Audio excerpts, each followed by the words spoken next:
Bonjour et bienvenue à l'Urbain. Aujourd'hui, je vais vous parler d'une nouvelle initiative d'agriculture urbaine à Victoriaville, les légumes en potée.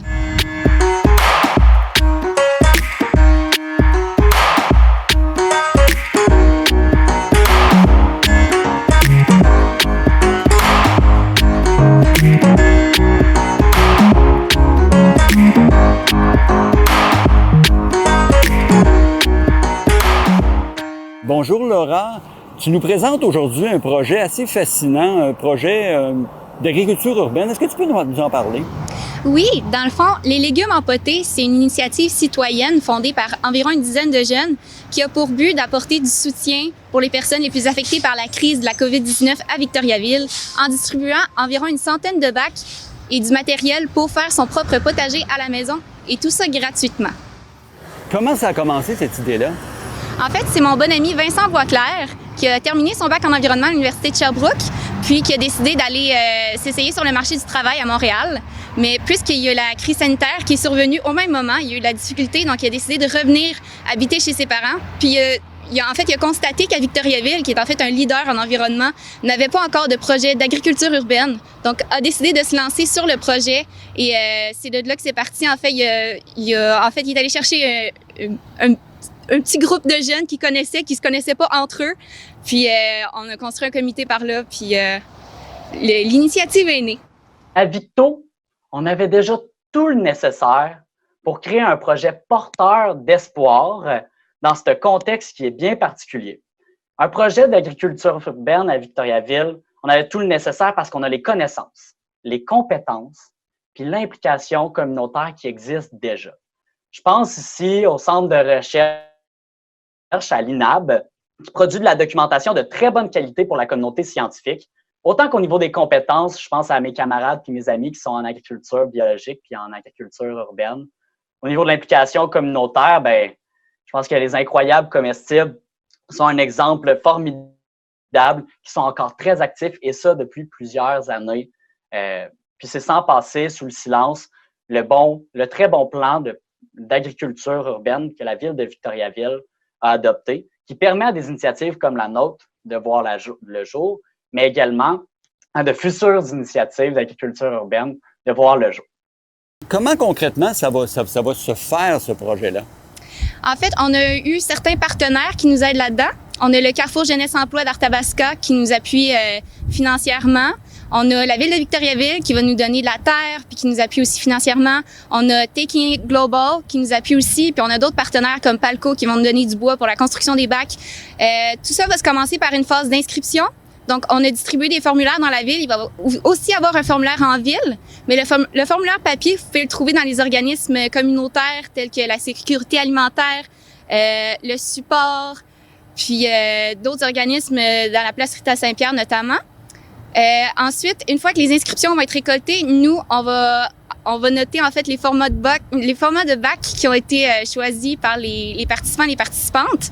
On va les construire nous-mêmes, puis les livrer à leur porte avec tout le matériel nécessaire, donc la terre, les semences, les tuteurs, le compost, la paille, et aussi tout le matériel éducatif par rapport à comment commencer son propre potager, puis où le placer sur son terrain si on en a un, sur son balcon, avec des fiches descriptives de chaque type de semence qu'il y a, puis chaque soin à apporter à chaque légume. Sous quelle forme vont être présentées ces instructions-là? Il va y avoir un petit cahier boudiné qui va offrir vraiment toute l'information sur le potager, sur les légumes. Puis il va aussi avoir une infolettre qui va être périodique, en fait, qui va résumer la période précédente, dire qu'est-ce qui s'est passé dans les dernières semaines, les plus beaux potagers, les potagers les plus originaux qu'il y a eu en ville, puis qu'est-ce qui est à venir dans les prochaines semaines aussi. Le petit cahier boudiné va être distribué avec le bac et va être disponible aussi en ligne à consulter. Puis l'infolettre va être distribuée papier et en ligne aussi parce qu'on sait qu'il y a beaucoup de gens dans le public qu'on tente de cibler qui n'ont pas accès à un ordinateur, qui n'ont pas accès à Internet, qui n'ont pas accès à ces ressources-là. Est-ce que tu peux nous dire à qui vraiment ça s'adresse? C'est vraiment pour les personnes qui sont les plus affectées par la crise sanitaire actuelle, qui ont peut-être des problèmes financiers par rapport à ça, des problèmes de santé psychologique par rapport à ça. On aimerait vraiment Alimenter un sentiment de collectivité à Victoriaville pour sortir ces gens-là de la solitude puis leur donner espoir, puis aussi peut-être alléger un petit peu le montant de leur épicerie. On sait que notre petit bac peut fournir dans l'été 4 kg de légumes, le moyen bac va fournir 12 kg et le grand bac 22 kg de légumes, donc c'est quand même considérable comme quantité sur le long terme. Ce sont des gens qui n'ont pas accès en général au jardinage. Ce sont des gens aussi qui peut-être n'ont qu'un tout petit balcon. Pour vous, ça ne fait pas de problème. Exactement, non, aucun problème. On va avoir des bacs qui sont permanents, donc un petit peu comme les bacs que vous pouvez voir autour de moi, qui n'ont pas de fond, qui vont être placés directement au sol.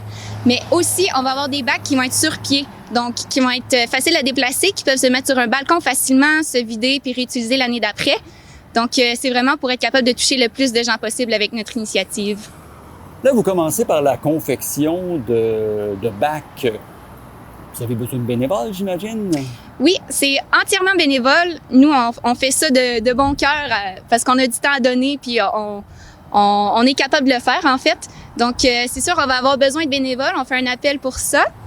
Vous pouvez nous contacter en ligne ou dans les différents organismes. Eux, ils sont en contact avec nous.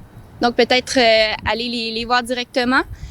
Sinon, oui, c'est ça. On va les construire entièrement nous-mêmes à la main. On a un entrepôt qui va être disponible pour ça avec tous les outils, puis en respectant les règles de distanciation physique, donc 2 mètres et beaucoup de désinfectants.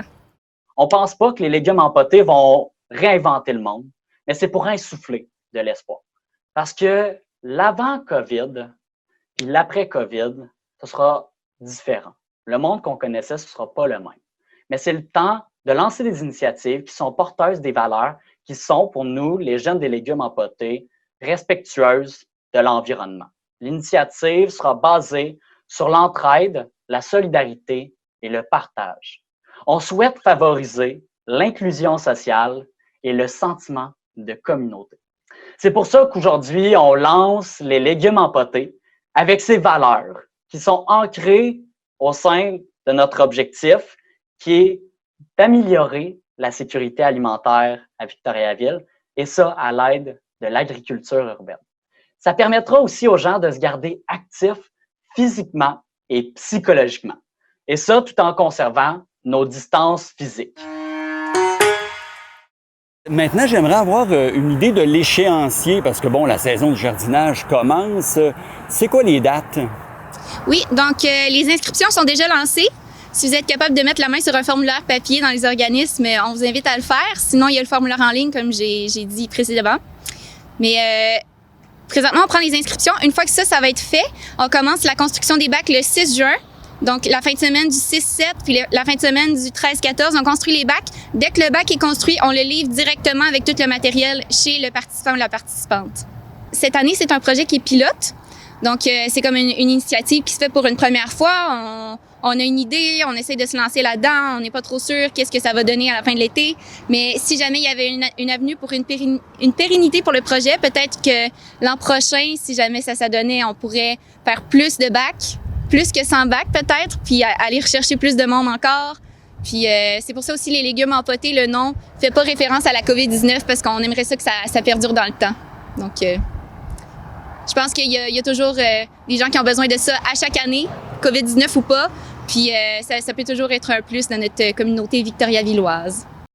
Les légumes empotés, c'est basé sur la réalité d'aujourd'hui. Parce qu'on a entendu l'appel de la population qui demande de se réinvestir localement, ici, pour commencer à construire un monde qui va être plus résilient.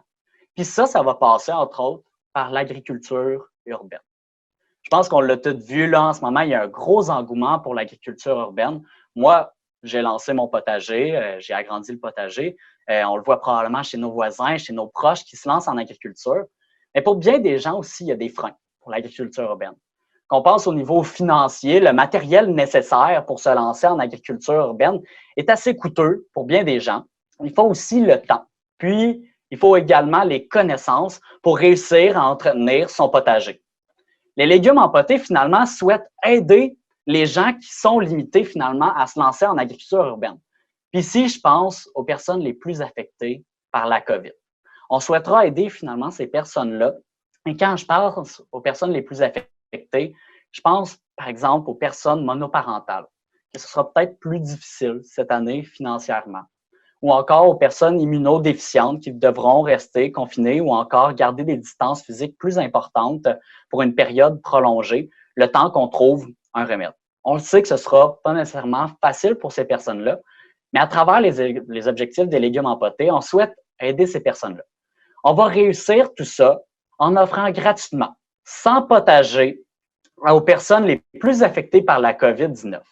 On offrira aussi l'éducation nécessaire pour l'entretien de son potager, et ça, en plus d'offrir des activités sociales pour renforcer le sentiment de communauté à Victoriaville.